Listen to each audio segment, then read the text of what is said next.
اب متقی ہونے کا تعلق جو ہوتا ہے نا وہ قلب سے. تقویٰ کس چیز کو کہتے ہیں؟ تقویٰ کے معنی یہ ہے کہ انسان کے دل میں یہ خلش پیدا ہو جائے اور یہ اس کا دل اس بات کی طرف متوجہ ہو جائے، اس کا وہ جائزہ لیتا رہے کہ میں جو کام کر رہا ہوں اللہ تعالیٰ کے رضا کے مطابق ہے یا اس کا معنی ہے. یہ معنی ہے تقویٰ. تقویٰ کے لفظی معنی تو ہوتے ہیں ڈر، لیکن مراد یہ ہے کہ یہ آدمی کے دل میں یہ ڈر لگ جائے کہ میں جو زندگی گزار رہا ہوں اس میں میرے کسی عمل سے، میرے کسی قول سے میرا مالک و خالق ناراض نہ ہو. یہ فکر، اس کا نام تقویٰ. کہ آدمی کوئی بات بول رہا ہے تو بولنے سے پہلے دماغ میں یہ تصور ہو کہ میری یہ بات ریکارڈ ہو رہی ہے اللہ تبارک و تعالیٰ، اور کہیں ایسا نہ ہو کہ میرا مالک، میرا خالق میری اس بات سے ناراض ہو جائے کہ یہ جملہ تم نے کیوں بولا تھا. یا کسی عمل کے وقت میں آدمی کے دل میں یہ خلش اور یہ خوف پیدا ہو جائے کہ کہیں میرے اس عمل سے میرا مالک و خالق ناراض تو نہیں ہو جائے گا. اس کا نام، اس میں ایک دو ڈر ہوتا ہے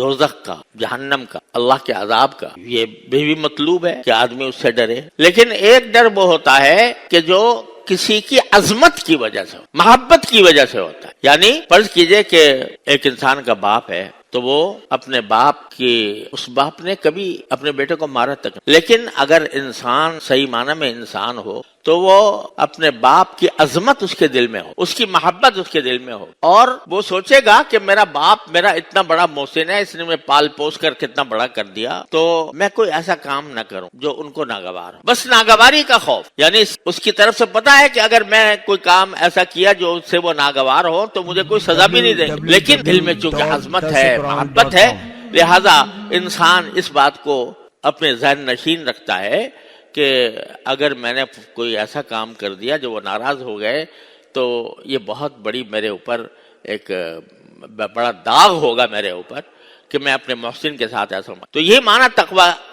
اللہ تبارک و تعالی سے تقویٰ کا یعنی ڈر یہ ہے کہ جس مالک نے مجھے پیدا کیا، جس نے مجھے بڑا کیا، جس نے مجھے صحت عطا فرمائی، جس نے مجھے کھانے کو رزق عطا فرمایا، جس نے پہننے کو کپڑے عطا فرمائے، جس نے میرے اوپر اپنی نعمتیں نچھاور کی، اس کی مرضی کے خلاف میں کوئی کام کروں.